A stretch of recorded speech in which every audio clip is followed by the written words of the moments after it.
से बच्चों, हम कवि आलोक धनवा की पतंग कविता पढ़ेंगे। इस कविता में कवि ने ये जो कविता है वो कवि की एकमात्र संग्रह दुनिया रोज बनती है व्यंग्य संग्रह से ली गई है। इस कविता में कवि ने बाल सुलभ इच्छाओं और उमंगों का सुंदर चित्रण किया है। बाल क्रियाकलापों एवं प्रकृति में आए परिवर्तन को अभिव्यक्त करने के लिए इन्होंने सुंदर बिंबों का प्रयोग किया है। चूँकि पतंग बच्चों की उमंगों का एक रंग बिरंगा सपना होता है और इसी के जरिए वे आसमान की ऊंचाइयों को छूना चाहते हैं तथा उसके भी पार जाना चाहते हैं, उससे भी आगे जाना चाहते हैं।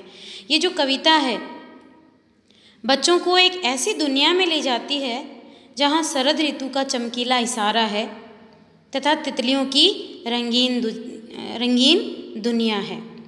तो आइए पढ़ते हैं हम। इसका जो पहला पद है, सबसे तेज बौछारे गई, भादो गया, सवेरा हुआ, अपनी नई चमकीली साइकिल तेज चलाते हुए, घंटी बजाते हुए जोर जोर से, चमकीले इशारों से बुलाते हुए, पतंग उड़ाने वाले बच्चों के झुंड को चमकीले इशारों से बुलाते हुए और आकाश को इतना मुलायम बनाते हुए, खरगोश की आंखों जैसा लाल सवेरा। शरद आया पुलों को पार करते हुए कि पतंग ऊपर उड़ सके, दुनिया की सबसे हल्की और रंगीन चीज़ उड़ सके, दुनिया का सबसे पतला कागज़ उड़ सके, बांस की सबसे पतली कमानी उड़ सके, कि शुरू हो सके सीटियों, किलकारियों और तितलियों की इतनी नाजुक दुनिया। आइए देखते हैं भाव कि इन पदों के माध्यम से कवि क्या कहना चाहते हैं। कवि कह रहे हैं कि बरसात के मौसम में जो तेज बौछारें पड़ती थी वे समाप्त हो गई और तेज बौछारों और भादवे का जो महीना है वो चला गया और उसके साथ ही साथ शरद जो ऋतु है उसका क्या हो गया, आगमन हो गया। और अब इस शरद ऋतु का प्रकाश चारों ओर फैल गया है। अपनी नई चमकीली साइकिल तेज चलाते हुए और इस समय जो सवेरे उगने वाला जो सूरज है उसमें खरगोश की आँखों जैसी क्या होती है, लालिमा। अब देख रहे हो आप पिक्चर में कि खरगोश की आंखें कैसी है, थोड़ी थोड़ी लालिमा लिए हुए है, लाल कलर की है, तो इसीलिए लालिमा होती है। उसी शरद के सूर्य उदय होता है उस समय। कवि शरद का मानवीकरण करते हुए कह रहे हैं, इस शरद ऋतु का मानवीकरण कर रहे हैं, इस प्रकृति को मानव रूप में प्रस्तुत करते हुए कवि कहते हैं कि वह अपनी नई चमकीली साइकिल तेज चलाते हुए, तेज गति से चलाते हुए और जोर जोर से घंटी बजाते हुए, पुलों को पार करते हुए आ रहा है। वह अपने चमकीले इशारों से क्या कह रहा है, चमकीले इशारों से बुलाते हुए, चमकीले इशारों से बच्चों को बुलाते हुए और जोर जोर से घंटी बजाते हुए, है ना, तो पुलों को पार करते हुए आ रहे हैं और बच्चों के झुंड को बुला रहा है। कौन? शरद ऋतु। और दूसरे शब्दों में कवि कहना चाहते हैं कि शरद ऋतु के आगमन से बच्चों में क्या हो जाता है, उत्साह उमंग का माहौल बन जाता है, उमंग और उत्साह का संचार हो जाता है। और ऐसे ही मौसम में तो क्या होती है, पतंगे उड़ती है। कवि कहते हैं कि शरद ऋतु ने क्या कर दिया, पतंग उड़ाने वाले बच्चों के झुंड को बुला रहा है और चमकीले इशारों से बुला रहा है, आकाश को इतना मुलायम बनाते हुए खरगोश की आंखों जैसा लाल सवेरा।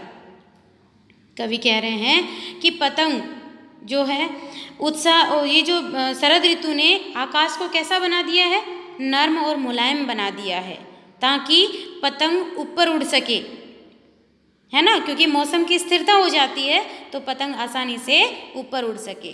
वह ऐसा माहौल बनाता है कि दुनिया की सबसे हल्की और रंगीन चीज़ उड़ सके, यानी बच्चे की जो दुनिया है ना, तो बच्चे की दुनिया के सबसे पतले, बच्चों को क्या लगता है ये जो पतंग है इतनी हल्की होती है कि वो आसमान में उड़ जाती है, तो सबसे पतले कागज़ व बांस की सबसे पतली कमानी, यानी कि बांस की दो तिल्लियाँ सभी को पता है, सभी बच्चों को पता है कि बांस की तिल्लियाँ लगी होती है दो, और उस बांस की तिल्लियों के सहारे ये जो पतला कागज है वो उड़ सकता है, और इस बांस की कमानी से बनी पतंग को बच्चे उड़ा सके।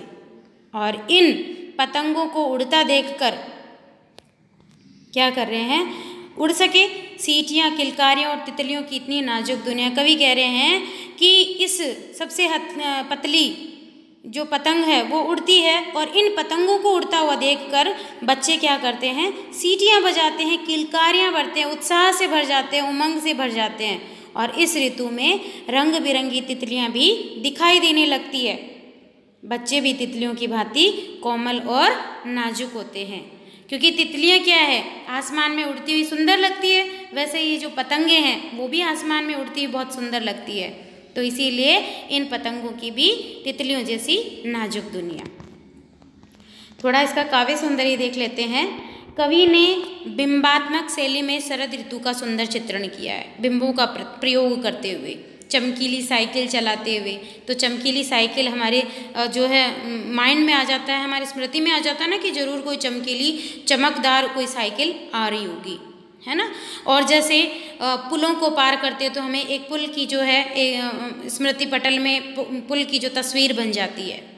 ऐसे ही जो है घंटी बजाते हो तो घंटी की ये श्रुत बिंब होता है, घंटी बजाते घंटी की आवाज़ सुनाई दे रही है। अगर स्मृति में कोई पिक्चर बन जाती है तो स्मृति बिंब, और अगर किसी की कोई आवाज़ सुनाई देती है, जैसे घंटी की जो बजाते हैं कैसी आवाज़ आती है, तो वो स्मृति, वो जो श्रुत बिंब बन जाता है उसका। तो बिंबों का सुंदर प्रयोग कवि ने यहाँ पर किया है।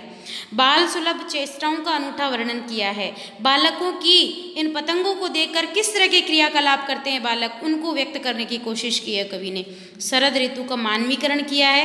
मानवीकरण जैसा कि मैंने बता दिया कि कोई मनुष्य होता है वही साइकिल चला करके आता है। यहाँ पर किसका मानवीकरण किया, शरद ऋतु का। शरद ऋतु को बोला जा रहा है कि वो साइकिल चलाते हुए, चमकीले इशारों से बुलाते हुए आ रहा है।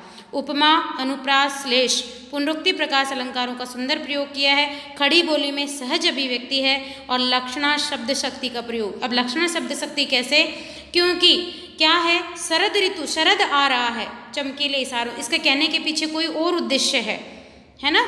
क्या उद्देश्य है कि बच्चों में उत्साह का संचार करने वाला मौसम का आगमन हो गया है, तो इसीलिए लक्षणा शब्द शक्ति है। मिश्रित शब्दावली का प्रयोग यहाँ पर हुआ है। अब आज हमने इसका जो पहला पद है वो पढ़ लिया। अब इसके बाद हम इससे अगला पद जो है वो अगली क्लास में पढ़ेंगे। धन्यवाद।